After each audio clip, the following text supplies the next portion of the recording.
Hace unos cuantos miércoles atrás estábamos hablando de la epístola primera de Pedro y estamos dando una serie de estudios.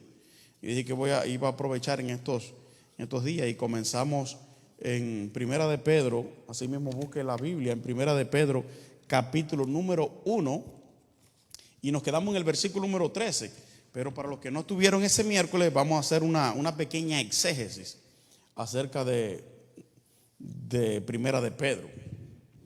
Bendito el nombre del Señor.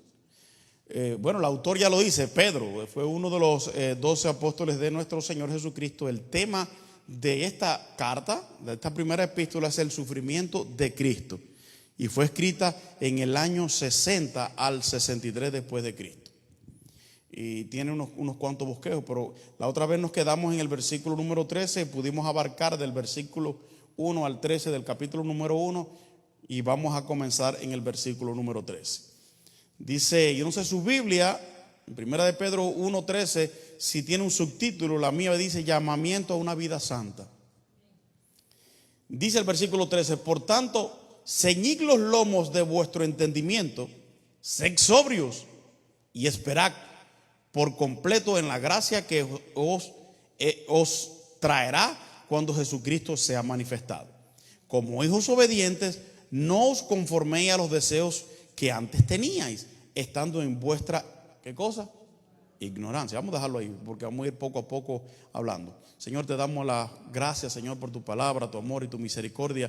Te rogamos que tú nos hables a nuestras mentes y a nuestros corazones, Señor. En el nombre de Jesucristo, amén.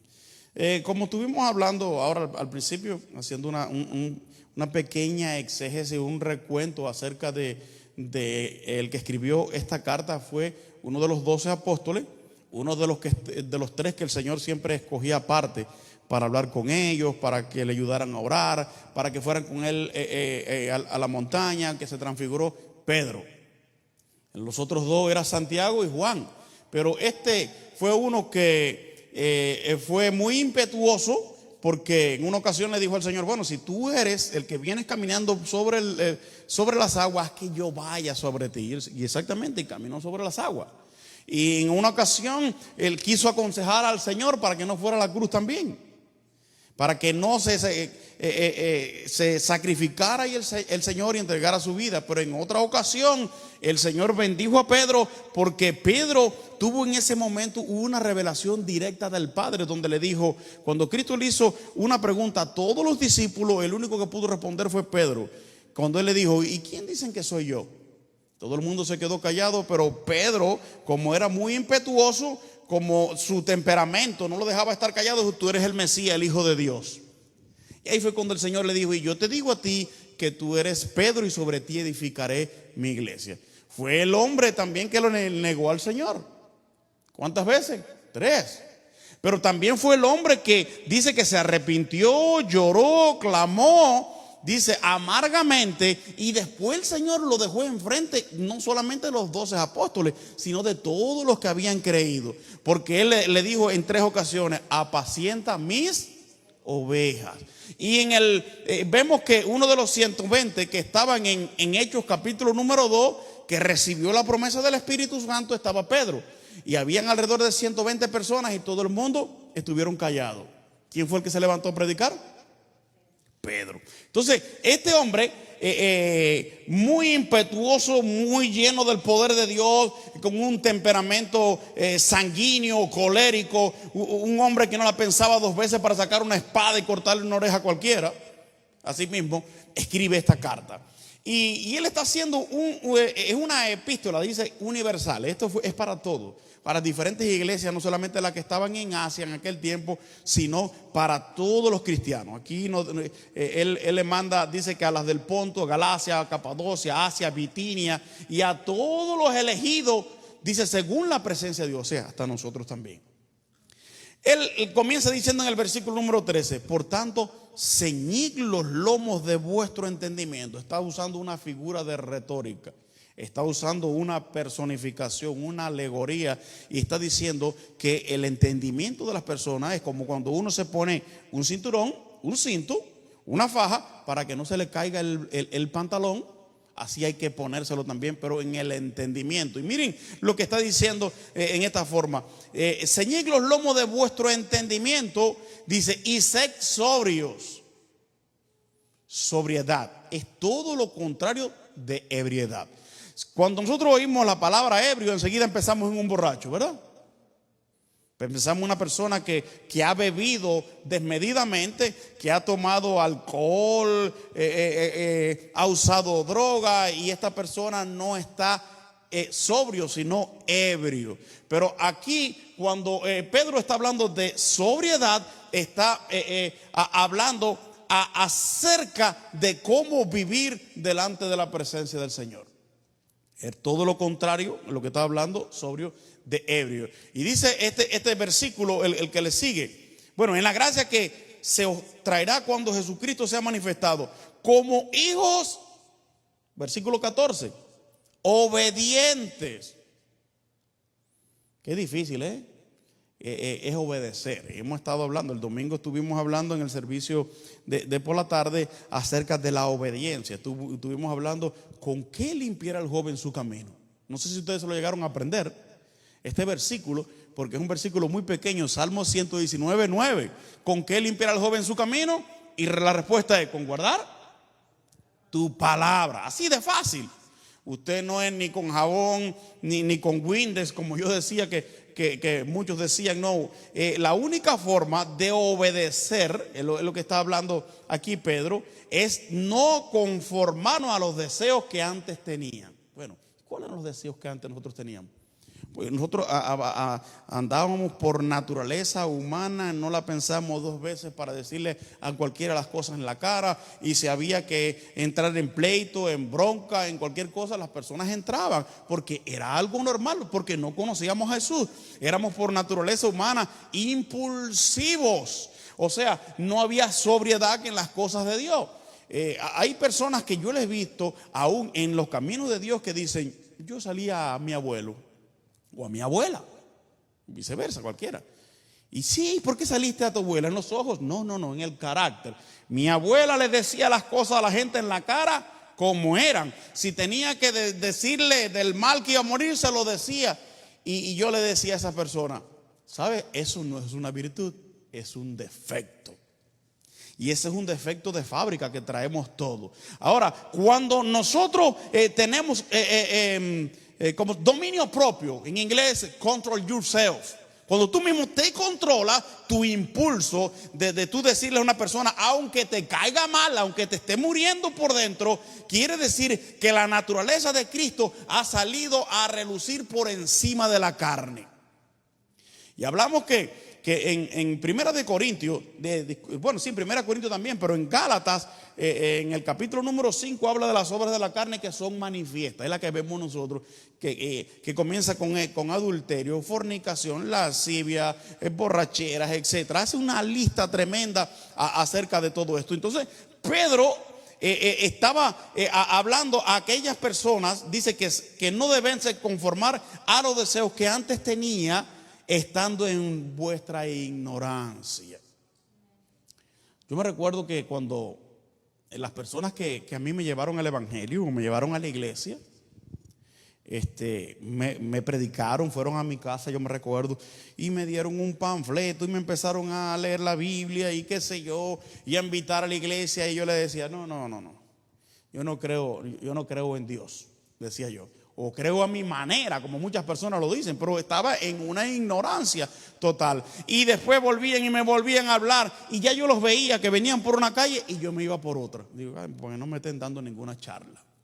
Cuando yo acepto a Jesucristo, cuando Cristo viene en mi corazón y que soy transformado, yo me doy cuenta que en realidad el que estaba mal era yo, el ignorante era yo, el que estaba en un error era yo, no estas personas. Porque la Biblia me dice: ir por todo el mundo y predicar ¿qué cosa? el evangelio a toda criatura. Ellos estaban haciendo una ordenanza del Señor. Y hay varios versículos: dice, fuérzalos a entrar. También en Mateo 28, 19 dice, y haced discípulos a todas las naciones. ¿Y de qué forma? Y Pablo dice, predicar a tiempo y fuera de tiempo. O sea, un evangelio, una predicación programada o sin programar. Entonces me vengo a dar cuenta que yo estaba en una ignorancia total. Cuando Dios trata con mi vida y yo empiezo a escudriñar las escrituras y a conocer más de Dios y acercarme más a Dios, el Espíritu Santo empieza a tratar en mi vida. Yo tenía unos 2 meses de convertido y sinceramente fue algo tremendo de parte de Dios. Desde el primer día que yo acepté al Señor, yo vi una provisión sobrenatural en mi vida. Yo me recuerdo que me llevaron a un culto de jóvenes a la iglesia, y el pastor había sido invitado a predicar en el servicio de jóvenes, en el culto de jóvenes. Y yo no sé, era una iglesia llenísima y estaba sentado en la parte de atrás, y aquel pastor no me conocía y me estaba retratando completo mi vida. Y aquello, yo decía, mi madre, pero este hombre es adivino, ¿qué le está pasando? La palabra de Dios dice que nos desnuda. En Hebreos capítulo 4 versículos 12 y 13 dice, porque la palabra de Dios es viva y eficaz y más cortante que toda espada de dos filos, y penetra ¿hasta dónde? Hasta partir, ¿qué cosa? Las coyunturas. ¿Sabe lo que es las coyunturas? Mire, dice los huesos, los tuétanos, pero dice, va más allá, y discierne los pensamientos y las intenciones del corazón. Wow, era algo tremendo. Entonces me estaban hablando, era yo. Cuando hicieron un llamado para pasar al frente, pasaron algunos y aceptaron al Señor. Yo no quise pasar porque me daba vergüenza, me daba pena. Si estaba sintiendo algo raro, algo, yo no podía explicarlo. Pero cuando se terminó el servicio, Dios usó a aquellas personas que me llevaron allí para que el pastor orara por mí, y me presentaron, y el pastor dijo, ¿quieres que ores por ti? Y yo le dije, sí, yo no sabía ni qué lo que era orar. Me pusieron la mano en la cabeza y yo miré así y sentí algo tremendo, que mi corazón tenía alegría, que tenía paz. Era algo que yo nunca en realidad había sentido, y ahora lo estaba sintiendo. Y yo me recuerdo que teníamos que caminar alrededor de 1 hora o quizás más, desde la iglesia hasta la casa, y atraviesa la ciudad, y atraviesa calles, y atraviesa cuadras y lomas, y por aquí y por allá, para poder llegar a la casa. Y yo no quería que el camino en realidad fuera corto, sino largo, porque cuando iba con aquellos cristianos que iban conmigo, yo iba caminando y yo sentía en realidad como los cosmonautas, estos los que están en el espacio sideral, que levitan, y así me sentía yo. No sentía mi cuerpo, sentía algo sobrenatural. Entonces Pedro le estaba hablando a estas personas. Miren el versículo número 15, dice, sino que como aquel que os llamó es santo, sed también vosotros ¿qué? Santos en toda vuestra manera de vivir. ¿En alguna manera de vivir? En toda, en palabra, en hecho, en pensamiento. No es fácil, pero mire, Pedro dice que sí podemos ser. Mire el versículo 15, dice, sino como aquel que os ha llamado es santo. ¿Quién es el que nos llamó? Dios es santo. ¿Y qué quiere decir la palabra santo? Apartado, separado, consagrado o puro. Tiene varios sinónimos. Dice, sed también vosotros santos. En esta versión, en la Reina Valera ampliada, dice en toda vuestra conversación. Y en esta dice en vuestra manera de vivir. Miren qué cosa. Por eso la Biblia dice que las malas conversaciones corrompen las buenas costumbres. En todos los lugares que yo he trabajado, en diferentes compañías, yo llego y trato de dar el mejor testimonio que pueda. Porque si yo no me comporto como un cristiano a aquel lugar y vengo aquí y me comporto como un cristiano, no solamente yo sería un falso y un mentiroso, sino que estaría negando la eficacia de la palabra del Señor. Qué terrible es que yo tenga un comportamiento malo en mi centro de trabajo o de estudio o vecino y un día alguien invite a esa persona a la iglesia y te ve ahí en la iglesia, como le pasó a mi mamá. Un compañero de trabajo, mi mamá trabaja en un banco y había uno de los banqueros de allí del banco que mi mamá ya era cristiana, iba a la iglesia, pero un día lo ve en la iglesia. ¿Y qué tú haces aquí? No, si yo toda la vida he sido cristiano. Nunca, sí, su comportamiento no era malo. Era la gente, ¿cómo se llama? Lo veían que sí, que era tranquilo, pero nunca en la vida le predicó a nadie, ni a una sola persona. Entonces, hay personas que no quieren mostrar su fe porque si un día tienen que decir una mala palabra o tienen que entrar en una conversación mala, no lo tilden como cristianos. Yo en donde quiera que voy, yo me identifico como hijo de Dios. Me identifico como siervo de Dios. Me identifico como redimido, como cambiado, como transformado, como hijo de Dios. El gran fariseo Nicodemo fue a ver a Jesús ¿a qué hora? De noche. ¿Y por qué fue de noche? Bueno, porque los demás de su partido religioso estaban durmiendo a esa hora. Estaban roncando. Y imagínate, la mujer hasta Jesús, la Biblia no lo dice, estaba durmiendo y fue de noche a donde estaba Jesús a hacerle algunas preguntas. El hombre sí había sido tocado, pero el hombre quería vivir de doble apariencia. Aquí con mi posición en la sinagoga, soy fariseo. Y por las noches, soy cristiano. Y Jesús le dijo, te voy a decir algo. Le dijo Jesús, y parece, le dijo, mira Nicodemo, te es necesario nacer de nuevo. Y él dijo, pero ¿cómo? Yo soy un viejo. ¿Cómo voy a entrar de nuevo al vientre de mi madre y voy a volver a nacer? Y él le dijo, tú siendo maestro de Israel, ¿no sabes estas cosas? Lo que es nacido del agua es, y lo que es nacido del espíritu es. Te es necesario, es lo que le quiso decir, tener un cambio, una transformación, no importa lo que digan las personas. De mí se han burlado, me han dicho aleluya, me han dicho fanáticos, me han dicho loco. Y estas personas que después me han dicho fanáticos y locos, al poco tiempo, quizás al año, a los años, usted lo ve que son fanáticos y locos, también se convierten al Señor. Entonces, qué tremendo es esto. Dice que también vosotros sed santos en toda vuestra manera de vivir. ¿Sabe? Pedro lo está diciendo por, ¿cómo se dice? Experiencia propia. Y le voy a decir por qué. Porque Pedro, sí, yo le dije que era un hombre muy impetuoso, un hombre lleno del Espíritu, un hombre de la sabiduría de Dios, un hombre que estuvo con Cristo, que vio a Elías, a Moisés y a Cristo cuando se transfiguró, etcétera, etcétera, caminó sobre las aguas, qué sé yo. Pero cuando veía a los judíos, ¿qué hacía? Cambiaba como el camaleón. ¿Usted no ha visto el camaleón esos que cambian? Que cuando están en peligro se pueden poner de color verde, blanco, amarillo y adaptan, y tú lo ves invisible, no los ves, se vuelven invisibles. Y entonces Pablo, un hombre que fue fariseo de fariseos, de la tribu de Benjamín, circuncidado los 8º día, un hombre que conocía la escritura, pero que ahora era cristiano, delante de todo el mundo, reprendió a Pedro. Y ¿sabe cómo le dijo? Hipócrita, le dijo a sí mismo. Pedro se tuvo que quedar callado porque el problema era que él había estado en casa de Cornelio, le había predicado el evangelio a los gentiles, a los que no eran judíos, mi hermano, mi amigo, estaba con ellos allí, comía y bebía. Pero cuando venían los judíos, a estas personas que hace unos días atrás eran amigos, si te vi, no te conozco.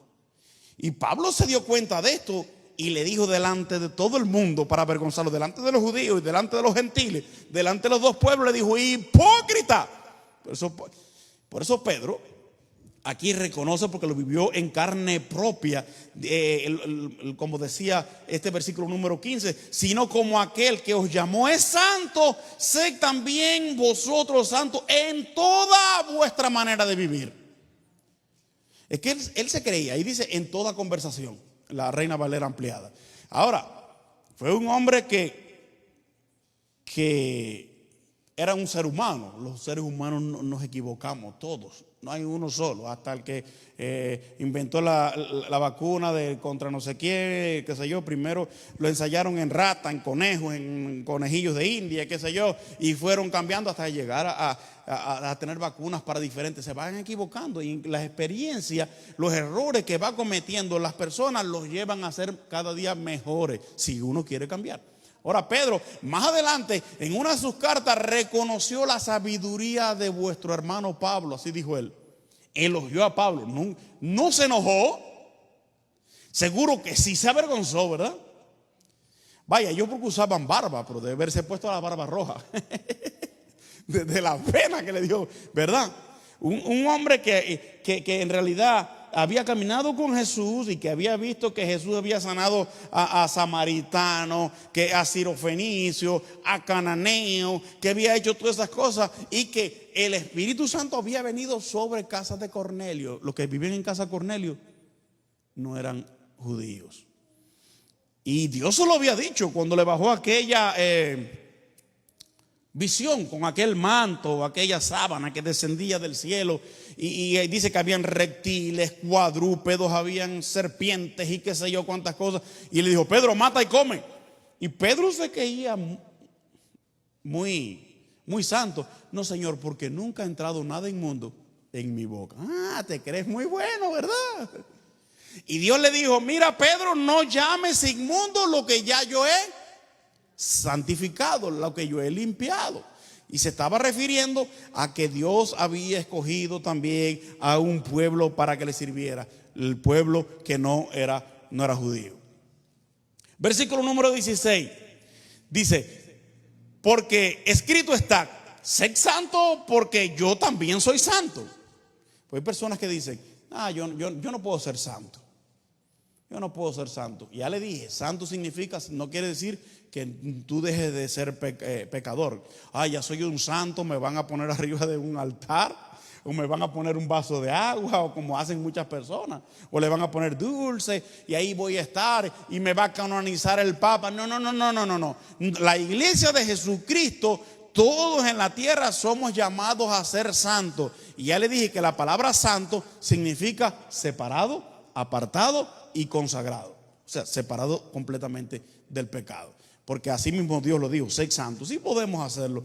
Dice el versículo número 17: y si invocáis por Padre aquel que sin acepción de personas juzga según la obra de cada uno, conducíos en temor todo el tiempo de vuestra peregrinación. Qué bueno que Dios no hace acepción de personas, ¿verdad? Eso es maravilloso. Mi Dios no le importa las riquezas que yo tenga, ni el carro que yo tenga, ni el conocimiento, ni la ropa, ni el dinero en el banco. Él no hace acepción de personas. Somos nosotros los que hacemos acepción. Por eso Santiago mismo dijo que entre vosotros estáis haciendo acepción de personas. Viene y dice: en vuestra congregación viene alguien que tiene dinero, ven, siéntate aquí adelante. Y si hay uno aquí, tú vete de aquí para allá atrás. Porque el que llegó es el que más da. Dios no entra en esta cosa. Dios no le importa, Él no necesita, Él no hace acepción de personas. Lo mismo es el rico, el pobre, el que tiene papeles, el que no tiene papeles. Hay muchas personas que se van a ir con papeles para el infierno. Fácil, nacidos aquí en este país, o en Rusia, o en China, se van a ir para el infierno. Y hay muchos indios del Amazonas que se van a ir para el cielo. ¿Por qué? Porque es una relación. Dice relationship con el Señor. Cuando usted tiene una relación con el Señor, no importa, porque Dios no mira eso. Lo que mira es el corazón de la persona. Bendito el nombre del Señor. Y dice el versículo 18: sabiendo que fuisteis rescatados de vuestra vana manera de vivir, la cual recibiste de vuestros padres, no con cosas corruptibles como oro y plata. Es verdad que los padres nos enseñan lo que aprendieron de sus padres, ¿verdad? No, tú lo que tienes es que aprender a ahorrar, a acaparar. Tú lo que tienes que comprarte zapatos de allá de chiquitico, zapatos Jordans, zapatos de Nike, Fila, Adidas y esto, porque tú tienes que, y entonces ese niño va creciendo con eso y se lo enseña al otro y al otro y al otro y al otro. Y cuando vienen esas generaciones están aprendiendo esas cosas de los padres, de vivir en esa vanidad, en esa cosa, pero dice que lo que hemos recibido nosotros son cosas corruptibles como oro y plata, está diciendo Pablo, sino con la sangre preciosa de Cristo como de un cordero sin mancha y sin contaminación. Esa es la que vale. Lo que vale es eso, la herencia que uno pueda recibir. Hay que enseñarles desde pequeño a los niños el temor de Dios, a orar por la mañana, a orar por la tarde, a aprenderse versículos de la palabra, a temer a Dios, a amar a Dios sobre todas las cosas. Esas son las cosas en realidad que un día nos van a acercar más a Dios. Y a ese niño lo van a acercar a Dios. La vida cristiana no es fácil. ¿Y quién dijo que era fácil? No es fácil. Cristo no engañó a nadie. Cristo a nadie le dijo, oye, ustedes me aceptan a mí, se hacen cristianos y le va a caer dinero de todos los lados. ¿Eso lo dijo Jesús? No.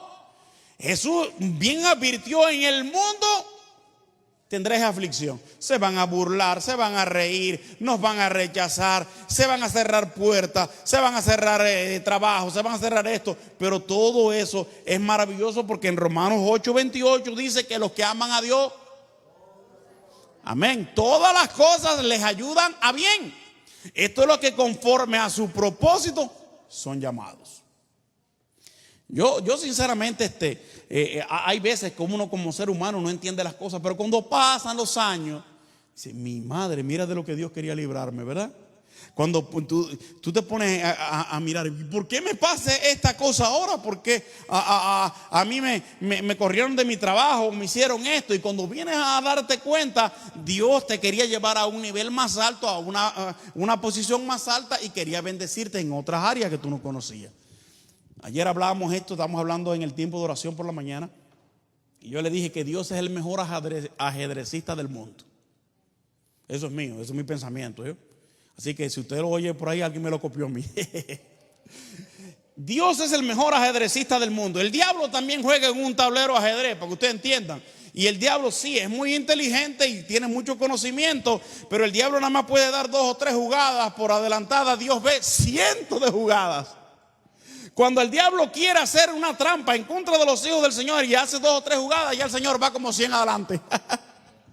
¿Para qué? Para frustrarle los planes, para acabar. Entonces nosotros sí tenemos una lucha contra principados, contra potestades, contra gobernadores de las tinieblas de este siglo. Pero si tenemos la armadura de Dios puesta, Dios va a jugar, o Dios va a ir delante para nosotros. Cuando el diablo nos quiera poner un tropiezo, ya el Señor ha ido más adelante todavía. ¿Sabe por qué? Porque Dios es omnisciente. ¿Qué quiere decir omnisciente? Que lo sabe todo. El diablo no lo sabe todo. Es una ventaja que tenemos nosotros los cristianos. Gracias, Señor. Amén.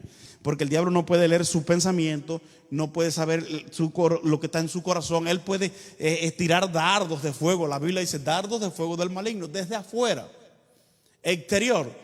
Pero el único que puede leer la mente y los corazones, ¿quién es? Nuestro Dios. Eso merece un aplauso, ¿verdad? Amén. Aleluya. Gloria a Dios. Entonces nosotros servimos a ese Dios maravilloso que siempre va a dar un paso más adelante, y más adelante, y más adelante, y va a ir más adelante. Hoy leíamos algo cuando teníamos el tiempo devocional, mi esposa y yo por la mañana, y yo estaba leyendo, y el hermano lo pone ahí por la mañana, santo Dios. Ahora por la tarde lo pone ahí. El Espíritu del Señor está sobre mí. Qué tremendo es eso, ¿verdad? Dice, porque el Señor me ungió para dar buenas nuevas, para sanar. Y eso es lo que la iglesia en realidad tiene que hacer. Eso se refiere al Mesías. En Isaías 61:1 dice, el Espíritu del Señor, Jehová, está sobre mí. Dice, porque me ungió Jehová y me ha enviado a predicar, ¿qué cosa? ¿Cómo se dice en inglés? Good news. Buenas nuevas. A predicar buenas nuevas. No es a regañar a las personas, no es a las personas juzgarlas, no es a las personas decirle te vas a ir para el infierno. No, a predicar buenas nuevas, no malas. ¿A quién? A los abatidos. Pero mire, sigue diciendo, a vendar los quebrantados de corazón. Dice, a publicar libertad a los cautivos y a los presos aperturas de la cárcel. Está hablando en sentido espiritual. A eso ha sido llamado la iglesia. Amén. Bendito el nombre del Señor. Y mira, hermano, me sorprendió con ese versículo. Digo, oye, no son casualidades. Ayer creo que hablamos eso, era hoy. Hoy hablamos. Mi papá dice, me hace una pregunta, me dice, ¿las casualidades existen? Le digo, no existen las casualidades, y menos para los cristianos, coincidencias. Porque usted puede ir al fin del mundo y ahí se encuentra alguien que usted lo conoce, pero ¿y esto? ¿Eso fue una casualidad? No. Me sé el testimonio de un ministro de una iglesia, un hombre que vivió toda la vida en santidad, en temor y buscó de Dios, pero viajó del interior del país unos 700, 800 kilómetros donde nadie lo conocía, y dice que tenía una sed tremenda. Y llegó y vio, dice que él nunca había tomado cerveza, jamás en la vida. Pero dijo, déjame probar una cerveza a ver qué sabe, si total, si nadie me está viendo aquí. Y dice que no hacía nada, que había abierto la cerveza y le había dado un sorbo. Cuando le gritan su nombre, fulano, y él mira para atrás, una vecina de él detrás de su casa, que no era cristiana.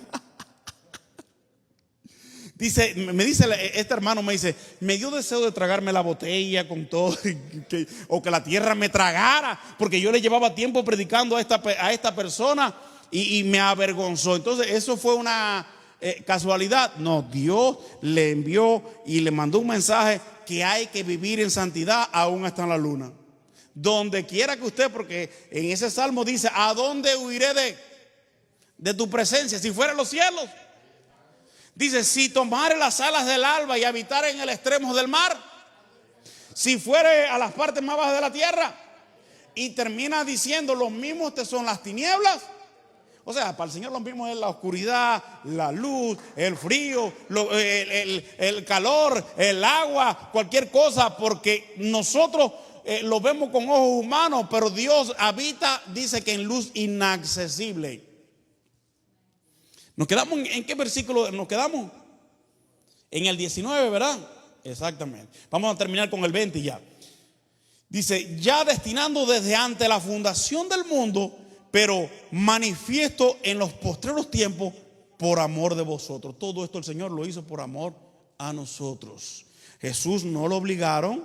Él se ofreció a sí mismo. No fue que le dijo, el Padre dijo, tienes que ir para salvar la humanidad. Jesús podía tomar la determinación de ir o no ir. Simplemente Él se ofreció.